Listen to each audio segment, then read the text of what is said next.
श्री स्वामी समर्थ मंत्र जप एक दिव्य अनुभव।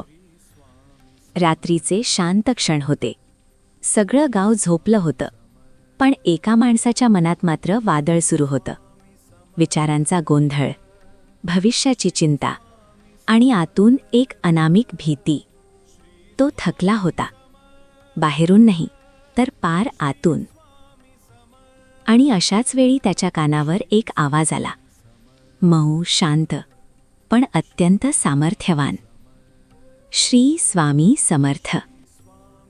हा मंत्र जणू हवेतूनच उतरला आणि त्याच्या छातीत धडकू लागला।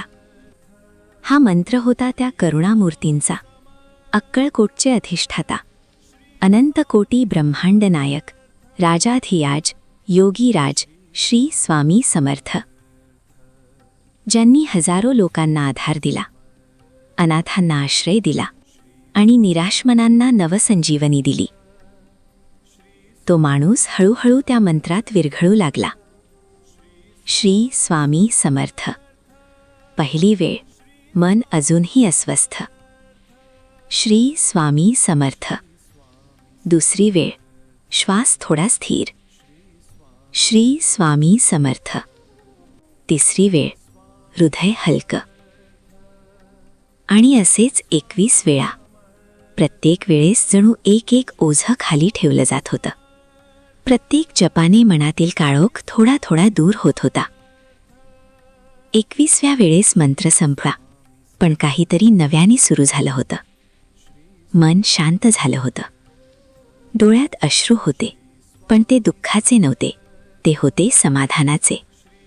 जणू कोणीतरी अदृश्य हात डोक्यावर ठेवून म्हणत होतं, भिवू नकोस, मी तुझ्या पाठीशी आहे। त्या रात्री त्याला पहिल्यांदाच गाढ झोप लागली आणि सकाळी उठल्यावर जीवन तेच होतं, पण मन बदललं होतं। कारण जिथे स्वामींचं नाव आहे तिथे भीती नाही, तिथे अस्थिरता नाही, तिथे फक्त विश्वास आहे।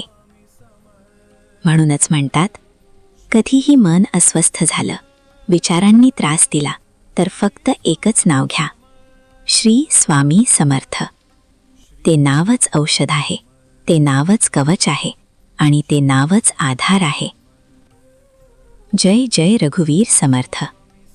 श्री स्वामी समर्थ।